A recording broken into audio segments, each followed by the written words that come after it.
natambudde ne Deputy ED Mwami Robert Nowere n'abakungu abalala okuva mu KCCA. Tulinamu ba engineer, tulinamu ba physical planner n'abalala.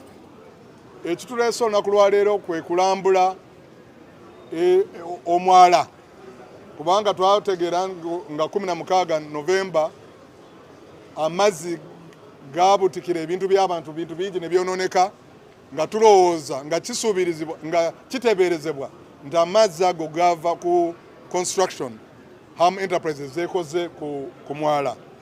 Era tuze n'aba engineer okutunulira ekifo n'okukebera okulaba ddala oba ekyo kituufu.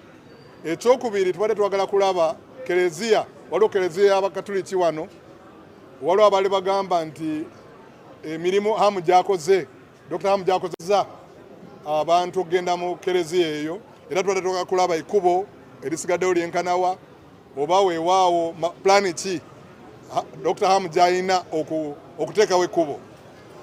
Ekirungi mpulidde nti wabaddewo enteesaganya wakati wa Dr. Hamu ne abakulembeze ba Kereziya, ne bakaanya ne bagamba nti nakkiriza nti ajja kuteekawo ekkubo abantu basobole okutuuka mu Kereziya basabe nga bwe kirina okuba. Kuba Kereziya nkulu nnyo, eyo Kereziya ya byafaayo eya ssente bali ku ddembe, era tukimanyi nti tulina n'abagenyi abava mu mawanga agatali gamu abajja wano nga bajja kugenda mu Kereziya eyo. Era tukoze bulungi okuwulira nti Kereziya eyo ejja kusigaza ekkubo abantu basobole okugikozesa. Ekyokubiri kiri nti ba engineer baffe bagenda kujja batunulire bulungi oba bongere okutunula mu nsonga za drainage eyo, kubanga waliwo abatambye tetwasobodde kulaba wansi, biri wansi wanda tusobola biraba, naye batugenda kuweereza abantu balabe bulungi kiki ekyaleeta blockage, kiki ekyaviirako amazzi ago okuyiika ne goonoona ebintu by'abantu abangi.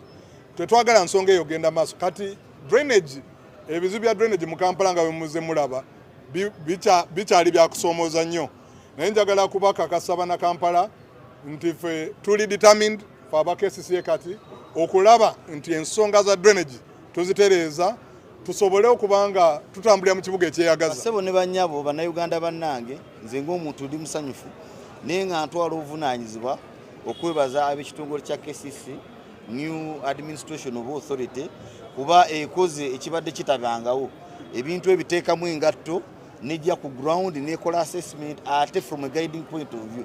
Fenga ba developer kye tusinga okwetaaga mu bitongole nga bino twetaaga technical advice. Bwe tuba tusobezza ng'omuzadde